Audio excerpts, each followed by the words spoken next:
parole, honorable député de Gatineau. Merci. Merci, Madame la Présidente. Je ne suis pas sûre si je suis contente de me lever pour parler de ce projet de loi-là, parce que sérieusement, il y a tellement, mais tellement d'erreurs là-dedans, ça n'a pris bon sens.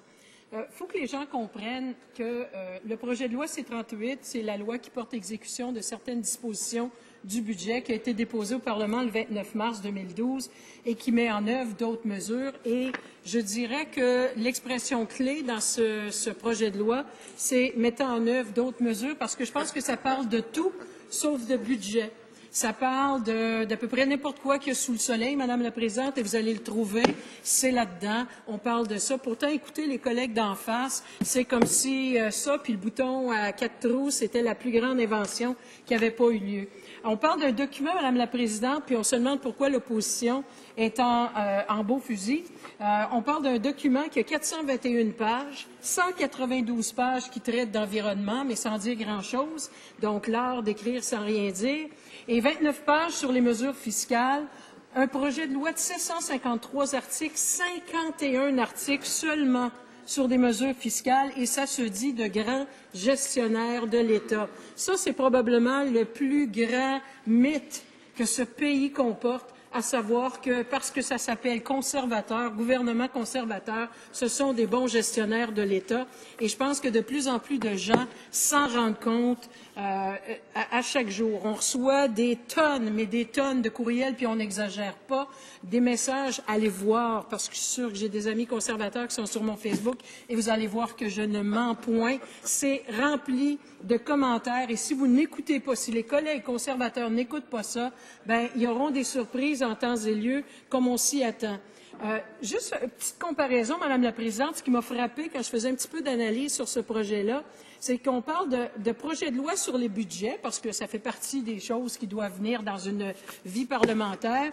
Et de 1994 à 2005, ces projets-là avaient, devinez combien, Madame la Présidente, 77 pages en moyenne. 77 pages en moyenne. Maintenant, les projets de loi, depuis l'arrivée du magnifique gouvernement conservateur, grand gestionnaire de l'État, de 2006 à 2012, on parle de 309 pages en moyenne. Et ça veut nous le rentrer à grands coups de bâton dans le gorgoton.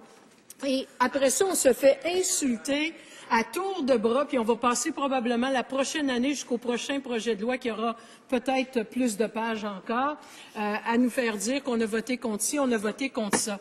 Le problème avec ce genre de projet de loi, puis je sais qu'il y en a plusieurs autres qui l'ont dit, mais peut-être qu'on ne l'a pas assez dit souvent parce qu'ils n'ont pas l'air d'avoir fait d'écoute active en face, c'est que le problème avec ça, c'est qu'il y a peut-être des mesures qui sont excellentes et qu'on aurait pu, comme opposition, appuyer, et qu'il y en a d'autres, et malheureusement, la trop grande majorité, ce n'est pas le cas. Et comme tel, parce qu'on choisit ce véhicule qui s'appelle une loi, appelez-la comme vous voulez, loi fourre-tout, loi mammouth, cheval de Troie, donnez-lui tous les mots que vous voulez, le fait demeure que c'est une loi dans laquelle on cache bien souvent des tonnes de choses, mais qui montre le vrai portrait du gouvernement et de ce qu'il cherche à faire.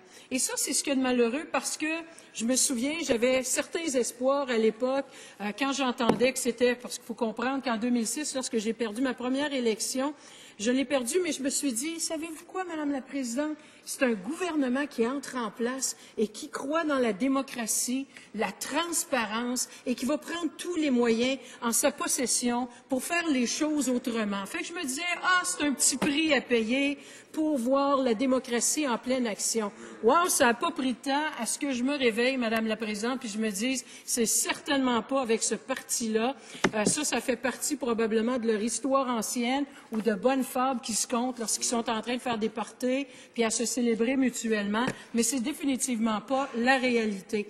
Au contraire, on fait les bonnes vieilles habitudes libérales, c'est-à-dire de sortir des gros projets de loi omnibus, de cacher quelques affaires là-dedans. Et ce que je comprends pas, Madame la Présidente, c'est qu'ils sont majoritaires. Ils peuvent faire ce qu'ils veulent. Ils ont le compte. On est aussi fort en maths qu'eux autres, n'en déplaise qu'ils pensent. Et on sait très bien qu'à la fin de la journée, ils vont passer au vote. Alors, c'est quoi le problème de faire des études approfondies? Pas pour le plaisir. Je ne leur demande pas ça pour notre plaisir à nous, mais pour la population, ceux qu'on est supposé représenter. Parce que tout ce qu'on entend, Madame la Présidente, depuis les dernières semaines, c'est comme si c'était une guerre à finir entre le Parti conservateur et le nouveau Parti démocratique. C'est absolument pas le cas. C'est notre devoir de représentation. On a vu des collègues conservateurs qui se sont levés à certains moments donnés, pas en cette Chambre parce qu'ils n'ont pas la permission du grand premier ministre, mais lorsqu'ils étaient dans leur comté, ils ont oublié quand il y a des caméras, de nos jours, ça se rend assez facilement un peu partout. Et on a pu voir les vraies couleurs. C'est-à-dire, puis comme n'importe qui, j'ai déjà fait partie, moi, des banquettes arrière du gouvernement. Et des fois, c'est un peu frustrant parce que des fois, on est les derniers informés. Malgré qu'à l'époque, lorsque j'étais là en 2004, on avait ce système qu'on a eu droit de se faire expliquer par le député en question, le député conservateur, à savoir qu'il y avait des projets de loi sur lesquels on votait littéralement ce que nos gens, dans nos comtés, voulaient bien qu'on fasse. Et ça, j'avoue que comme député nouvellement arrivé ici en 2004, c'est probablement la partie que j'aimais le plus, parce que c'est là où on avait la chance d'avoir une certaine influence au niveau de ce qui se passait au niveau parlementaire. Mais on a bien vite vu que, malheureusement, toutes ces petites impulsions se faisaient arrêter assez rapidement. Et c'est malheureux, parce que avec autant de pages, autant de mesures, je défie quiconque. Et j'aurais le goût de demander aux banquettes arrière de connaître toutes les subtilités. Et je vous avoue, moi, j'ai fait mon droit et j'ai lu et relu et relu. Et je vous avoue que ce n'est pas nécessairement ce qu'il y a de lecture la plus facile et de la plus excitante. Et à ce niveau-là, c'est de voir que souvent le diable est dans les détails. Et my God, des détails, il n'y en a pas à peu près. Tout ce qu'on sait, c'est que ça va changer drôlement le visage de ce pays-ci.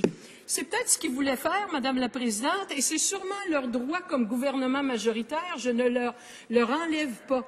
Mais il y a une façon correcte de faire les choses, et c'est certainement pas la façon correcte de faire les choses que ce qui est en train de se passer ici avec le projet de loi C-38.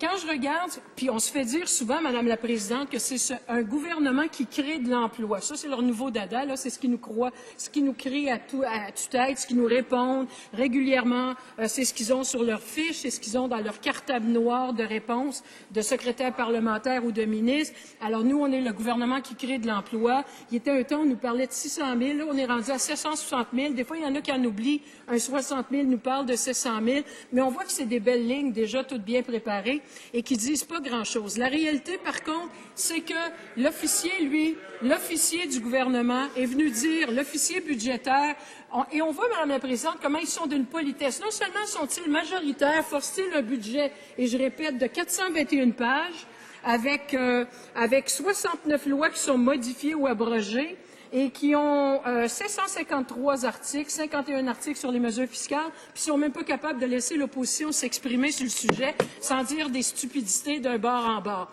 Enfin bref, on passera. Mais ceci étant dit, c'est qu'on sait que l'officier du Parlement, au niveau du budget, est venu nous dire non, création d'emplois, ça c'est faux et archi faux. Je regarde ce que le directeur parlementaire du budget, qui estime que ce budget va entraîner en réalité la perte de 43 000 emplois canadiens.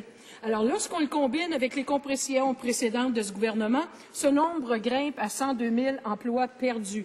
Alors, ça, là, c'est pas de la création d'emplois. Quand on voit qu'on est en train de fermer des programmes, quand on voit qu'on est en train de changer des mesures où on va faire moins d'évaluation, où on va faire moins de... C'est certainement pas de la création d'emplois. Et à l'heure où l'économie, à l'échelle mondiale, est un petit peu chambranlante, pour dire le moins, ce n'est pas nécessairement les temps les plus propices non plus pour de la grosse création d'emplois. Alors, si le gouvernement conservateur compte sur le privé pour aller faire toute sa création d'emplois, on va avoir des petites nouvelles. Moi, je sais que dans ma région, dans mon comté de Gatineau, qui est juste l'autre bord de la rivière, beaucoup d'insécurité. Comment ce gouvernement-là coupe ses postes dans la fonction publique, comment ils vont enlever des services à une population qui en a besoin, ça fait dur. C'est certainement pas les façons de procéder. Tout ça pour dire que c'est un projet de loi qui aurait mérité d'avoir beaucoup plus d'analyse pour dire qu'on puisse se lever devant nos gens, dans nos comtés respectifs, et de leur dire, mission accomplie, on peut vous dire, on n'est pas d'accord avec les politiques, mais définitivement qu'on a eu la chance de s'exprimer là-dessus. Et je peux vous dire que J'en avais bien d'autres choses que j'aurais voulu pouvoir décortiquer de ce budget, de cette application de budget, mais malheureusement, c'est tout le temps qu'on nous alloue. Et je vous remercie, Madame la Présidente.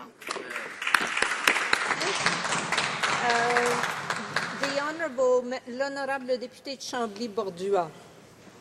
Et Je devrais lui dire à l'avance une très brève question. Parfait, merci Madame la Présidente. Je veux juste permettre à ma collègue d'élaborer davantage sur l'insécurité des gens de Gatineau, qui sont beaucoup dans beaucoup de cas, des gens qui travaillent dans la fonction publique.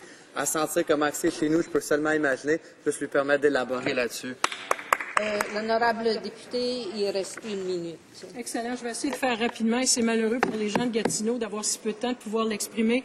Mais ce qui insécurise énormément notre fonction publique et les gens, les travailleurs ici qui nous rendent des services innommables et qui sont absolument précieux.